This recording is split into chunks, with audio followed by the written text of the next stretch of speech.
Hello students, good morning. बेटा कैसे हैं आप सभी? ओके, आज की इस ऑनलाइन क्लास में आपका स्वागत है। तो बेटा हमने हमारी जो पीछे क्लास थी उनमें हमने संधि के भेद के विषय में जाना कि संधि के कितने भेद होते हैं। 3 होते हैं। तो हमने संधि का जो स्वर संधि है उसको पूरा कर लिया था और आज जो हम पढ़ेंगे वो है व्यंजन संधि। तो व्यंजन संधि क्या होती है? इससे पहले हमने देखा कि स्वर संधि, आज है व्यंजन संधि। तो व्यंजन संधि के बारे में हम क्या पढ़ेंगे? व्यंजन संधि की परिभाषा, उसके जो नियम है परिप्रयोग और उदाहरण, इनके विषय में हम पढ़ेंगे। तो व्यंजन संधि क्या होती है, उसकी परिभाषा, यानी कि जब किसी व्यंजन का स्वर या व्यंजन से स्वर या व्यंजन से मेल होने पर जो विकार उत्पन्न होता है, यानी कि जो परिवर्तन होता है, इन दोनों का जब मेल होता है, जब व्यंजन का स्वर से या व्यंजन का व्यंजन से, तो उनमें जो परिवर्तन आता है उसे व्यंजन संधि कहते हैं। ठीक है। तो परिभाषा क्या है कि जब किसी व्यंजन का स्वर या व्यंजन से मेल होने पर जो कोई विकार उत्पन्न होता है, उनमें कुछ परिवर्तन आता है, उनमें कोई बदलाव होता है, तो उसे व्यंजन संधि कहते हैं। अब व्यंजन संधि का एक अलग और भी पहचान है कि व्यंजन संधि में पहले शब्द के, यानी कि 2 शब्द होते हैं इनमें, जैसे संधि विच्छेद हम करते हैं तो 2 शब्द के आधार पर होते हैं वो।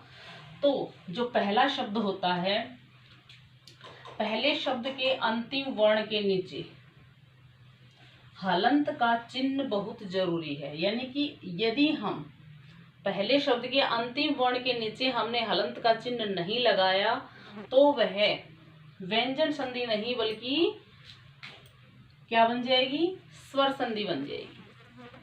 उसके नीचे, पहले शब्द के अंतिम वर्ण के नीचे हलंत लगाना बहुत ही जरूरी है। जैसे जगत प्लस में ईश, ठीक है, जैसे ये है, इसके नीचे हलंत लगी हुई है तो पहला शब्द ये होता है और पहला शब्द के अंतिम वर्ण है तय, तो इस शब्द के अंतिम वर्ण के नीचे, तय के नीचे, यानी कोई भी वर्ण हो सकता है, उसके नीचे वर्ण या अक्षर, उसके नीचे हलंत लगाना बहुत जरूरी होता है, अन्यथा वो स्वर संधि रहेगी, ना कि व्यंजन संधि। ठीक है। तो इस बात का विशेष ध्यान रखें कि कोई भी, यानी कि शब्द के जो पहला शब्द है उसके अंतिम वर्ण के नीचे हलंत लगाना ना भूलें। अब उदाहरण, यानी कि अब उसके नियम है, हमने इसके बारे में जान लिया कि व्यंजन संधि के नीचे, यानी कि पहले शब्द के अंतिम वर्ण के नीचे हलंत लगानी है। अब हम उसके नियम पढ़ेंगे। इनके व्यंजन संधि के बदलाव के लिए कुछ नियम होते हैं, उस नियम के आधार पर ही हम पहचान कर सकते हैं कि यह व्यंजन संधि है। तो इसका जो पहला नियम है वो वर्ग के पहले वर्ण का तीसरे में परिवर्तन। वर्ग हमने जो वर्ण पढ़ा था उसमें हमने जो व्यंजन पढ़े थे, यानी स्वर और व्यंजन पढ़े थे, और स्वर व्यंजन के जो भेद होते हैं, जैसे पहला जो भेद उसका होता है वो स्पर्श व्यंजन होता है, और स्पर्श व्यंजन को कितने वर्गों में बांटा गया? 5 वर्गों में। वो जो उसके 5 वर्ग हैं उन्हीं वर्गों का यहाँ वर्णन है। यानी कि जैसे पहले वर्ग का तीसरे में, यानी कि वर्ग के जो पहला वर्ण है उसका तीसरे में, जैसे भी वर्ग है क, च, ट, त और प, ये वर्ग है। यानी कि जो वर्ग है, यानी कि क वर्ग, च, ट, त और प,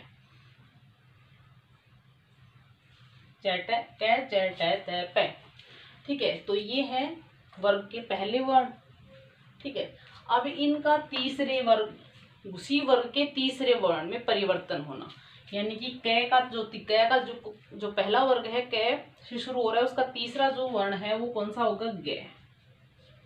च का ज, ठीक है, ट का ड, ठीक है, त का द, प का ब, कि तीसरे वर्ग, यानी कि क है वो तीसरे में, च है वो तीसरा, च का होगा ज, ट का ड, त का द और प का ब। तो ये तीसरे में इनका परिवर्तन होना। तो ये थे इस तरह से। अब जैसे इनके उदाहरण से पढ़ेंगे, उदाहरण समझेंगे इनके। ये तो हमने नियम देखा और नियम के बाद उदाहरण, जिससे दिक् प्लस में दर्शन। जैसे यहाँ व्यंजन है, यहाँ जो हलंत लगी हुई है तो इसके अंदर स्वर नहीं है, यहाँ व्यंजन ही है, और यहाँ आगे भी क्या है, व्यंजन है। जब व्यंजन का व्यंजन से मेल होता है, ठीक है, व्यंजन का व्यंजन से मेल होता है तो क्या होगा, दिग्दर्शन। जैसे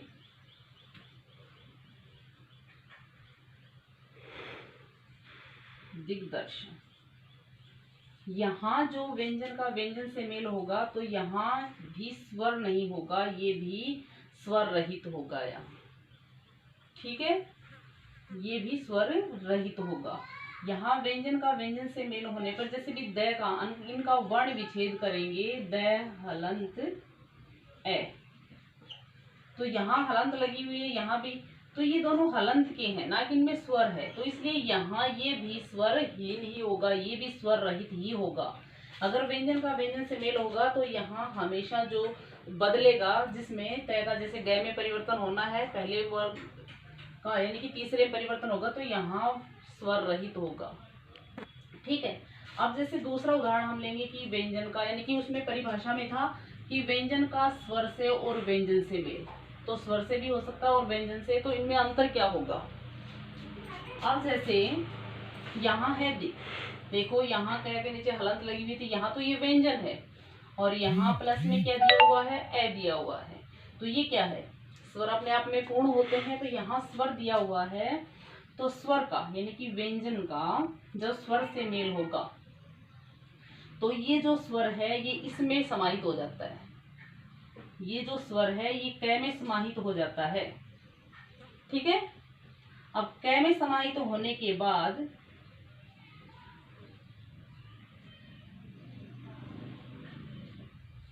अब ये जो हलंत है ये हलंत नहीं लगी, क्यों नहीं लगी, क्योंकि यहाँ स्वर से मेल हो रहा है, जो ये स्वर था ये इसमें समाहित हो जाता है, और इसमें समाहित होने के बाद ये ग है वो पूरा हो जाता है, यहाँ ये स्वर सहित है।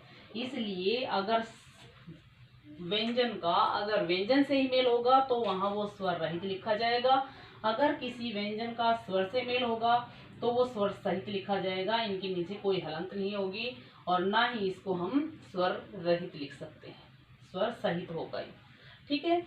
उसी तरह ही जैसे ये तो था क का, उसी तरह जैसे तय का, ये अब तय है वर्ग का पहला वर्ण है, अब इस पहले का ये किस में बदलेगा, तय का द में परिवर्तन होगा, तो यहाँ क्या है, स्वर है, तो इसमें भी हम इसको कैसे लिखेंगे,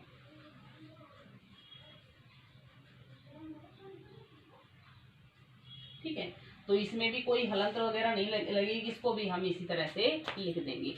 अगर किसी व्यंजन का स्वर से मेल होगा तो वो स्वर सहित लिखा जाएगा यहाँ इस तरह से, अगर किसी व्यंजन का व्यंजन से होगा तो वो स्वर रहित लिखा जाएगा, ठीक है। तो ये था हमारा जो पहला जो नियम था। इसी तरह जो आगे के तय है वो अलग उनमें बदल जाता है, वो सारे नियम इसी के जितने उदाहरण हमारे दिए हुए बुक में उनको हम ध्यान से पढ़ेंगे। तो ये हमारे यानी कि पहला, इसी कोई भी शब्द इस तरह से आ जाता है, या फिर इन शब्दों के बाद इनके इन शब्दों के व्यंजन के बाद उसी वर्ग का तीसरा और चौथा भी वर्ण आ सकता है, तीसरा और चौथा वर्ण आएगा उसको भी हम इसी तरह से ही बदल सकते हैं, तीसरा चौथा वर्ण भी आ सकता है, ये रे ले वे है भी आ सकता है, ठीक है। यानी कि इसी वर्ग के तीसरा चौथा वर्ण आ सकता है किसी भी, यानी कि यहाँ जैसे ये आया हुआ है पहले वर्ग का क, ठीक है, यहाँ इसके बाद यानी कि यहाँ दूसरे शब्द में यहाँ किसी भी वर्ग का तीसरा और चौथा वर्ण भी आ सकता है और ये रे ले वे है भी आ सकता है। तो हम इसको किस तरह से बदलना है वो हमने ऐसे बदल, अगर स्वर के साथ है तो स्वर सहित बना के लिख देंगे, अगर स्वर रहित है उसको स्वर रहित बना के लिख देंगे, व्यंजन का व्यंजन से होगा तो उसको इस तरह से बना के लिख देंगे, ठीक है। तो समझ आ गया होगा बेटा, ये आपको पहला नियम। अब हमारा दूसरा जो नियम है, अब वर्ग इसका जो दूसरा नियम है, वर्ग यानी दूसरा जो नियम है वो है पहले वर्ण का पांचवें में परिवर्तन, यानी कि वर्ग के पहले वर्ण का पांचवें में परिवर्तन।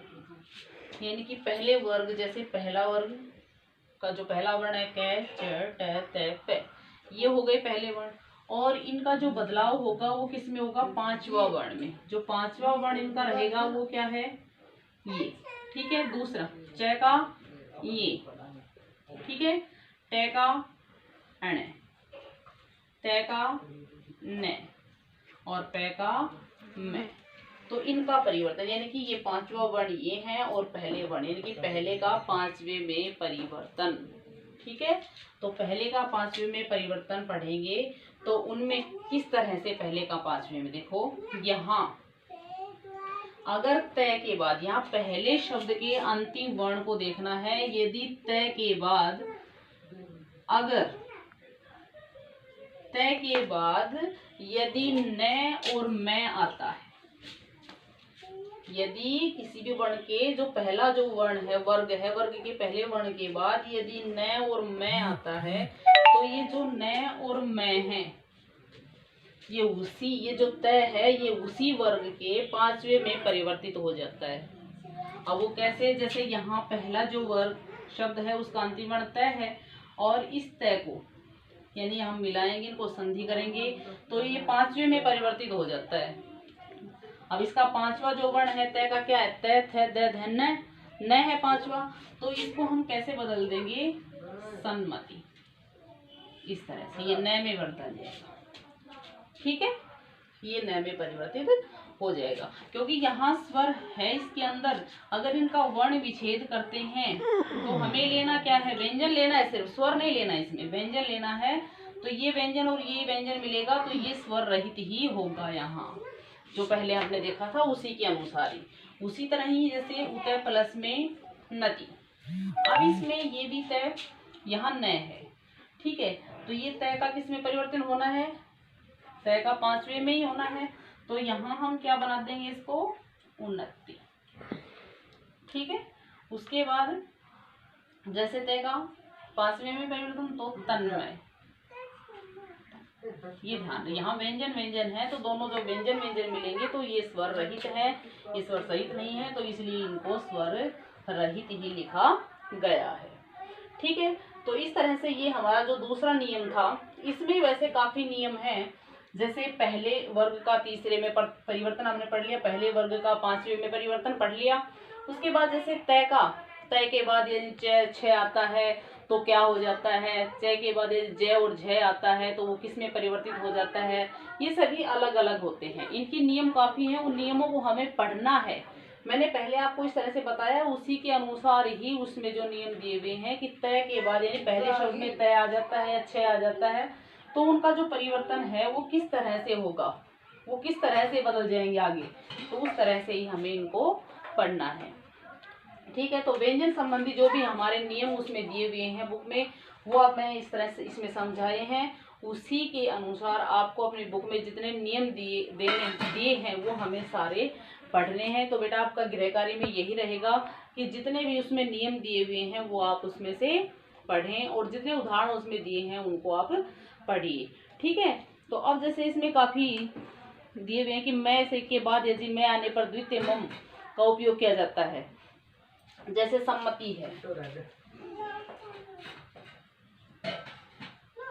ठीक है, अब इसको हम कैसे बदल देंगे, जैसे इसको हम जैसे ये लिखा हुआ है सम प्लस में मति।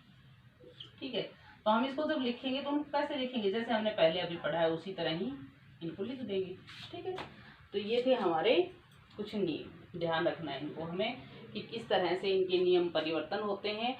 तो ये था हमारा आज का कार्य। व्यंजन संधि हमें पूरी अच्छे से रिवाइज करनी है, और कल हम जो पढ़ेंगे वो है विसर्ग संधि।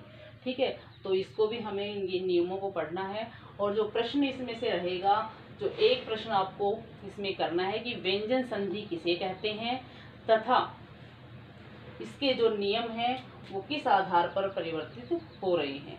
तो सिर्फ आपको व्यंजन संधि की परिभाषा लिखनी है और जो दो नियम जो मैंने आपको बताए हैं कि वर्ग के पहले वर्ण का तीसरे में परिवर्तन और वर्ग के पहले का पांचवें में परिवर्तन, ये आपको अपनी नोटबुक में लिखने हैं। इनका उदाहरण जैसे हमने पहले इसकी परिभाषा लिख ली और उसके बाद वर्ग के पहले वर्ण का ये वाला लिखने के बाद इसके 5 उदाहरण लिखेंगे आप, और फिर वर्ग का पहले से पांचवें में, तो ये 5 उदाहरण इनके आप लिखेंगे। आगे जो नियम दिए हुए हैं उनके भी आपको 2 उदाहरण लिखने हैं। ठीक है बेटा, तो समझ आ गया होगा। तो आप अपनी नोटबुक में इनको कीजिए और अच्छे से रिवाइज भी कीजिए। धन्यवाद।